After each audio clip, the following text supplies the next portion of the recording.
السلام عليكم. النهارده ان شاء الله هنعمل غدا بسيط واقتصادي. هنعمل ان شاء الله رز بالعدس الاصفر، وكمان جنبيه بيض مدحرج، وقطعنا بقى جنبه الطماطم بالشكل الجميل ده.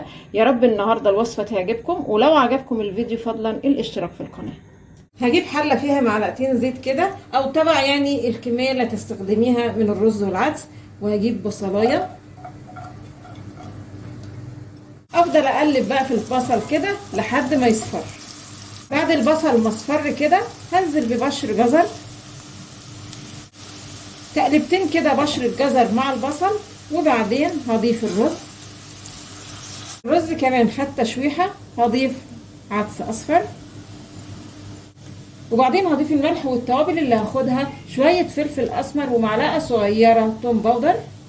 المكونات كلها بقى مع بعضها خدت تشويحه كده تمام.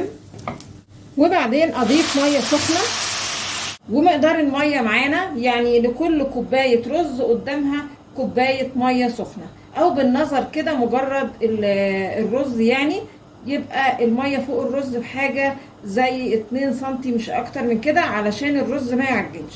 لما الميه تغلي كمان مره مع الرز هغطي بقى الحله وههدي النار خالص لحد ما الرز معايا يتشرب. عبال الرز ما يتشرب هعمل بقى البيض المدحرج بان انا اجيب يعني حته سمنه بسيطه قوي على قد بس البيض اللي انا هدحرجه. هجيب بقى البيض المسلوق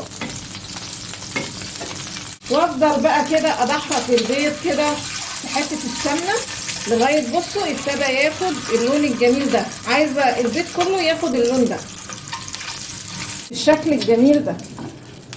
الاكله كده خلاص خلصت. عايزه اقول لكم ريحتها جميله جدا وشكلها كانها تحفه فنيه. بصوا الرز مفلفل وزي الفل، بصوا اهو.